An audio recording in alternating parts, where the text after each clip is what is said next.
The education agenda, not much coverage, but President Trump signed a number of executive orders yesterday related to education. I think the fight with Harvard and the other Ivy League and elite schools, and the stated goal of abolishing the Department of Education has overshadowed some other really interesting and provocative things the president's trying to do now on education. So, Sean, what's your view of the orders he signed yesterday and why they're important?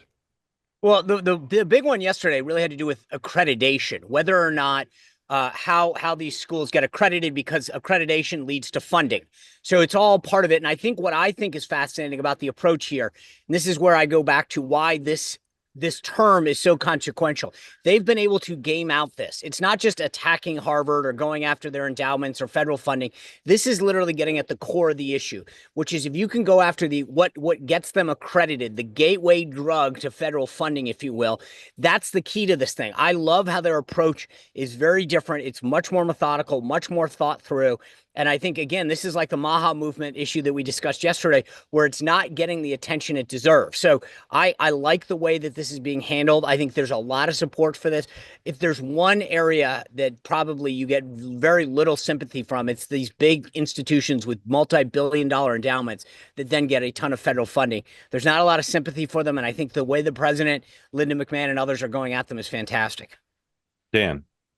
I think it depends what they do here. If the goal of this is to try to find a creative way to punish the Ivy League schools, and it's primarily the Ivy League schools, then this is absurd and their messaging is all over the place. Because you had Secretary McMahon saying that the goal of their accreditation push here is to hold schools accountable to, quote, improve graduation rates and graduates' performance in the labor market.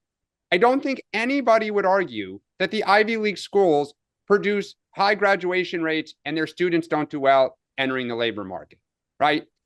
If the goal is, quote, ideological overreach, which is what Trump said, then this is just absurd. But I will say that buried in some of that is the idea of holding schools accountable for their graduation rates, for how they do, because there are so many colleges that probably shouldn't be accredited, that students rack up huge amounts of debt, going through, and they don't really get anything for it. And if that is what they focus on, which is more a bottom of the market issue, then amen. I think it's mostly working class people who get taken advantage of in those situations. But again, if this is just another way, if they're going to try to argue that Harvard doesn't produce enough graduates for the labor market, I think Americans will just laugh at this and Trump will lose more. People see it as crazy. My guess is that's the legal way to attack this, Totally. but it's not going to be the messaging on it. It is with Linda McMahon yesterday. She looked in the camera and said it. It was crazy with a straight face. We're going to hold them accountable for graduate performance in the labor market. Well, I think part of this comes down to the fact that you have all of these people spending $95,000 a year for a degree in something that's never going to. So it's one thing to say Harvard produces smart people. There's no question about that in a lot of fields. But you're piling on a ton of debt on a lot of other graduates that will never make back that money, regardless of where the degree is from. Hey, want to be part of the two-way community all the time? Hit the subscribe button.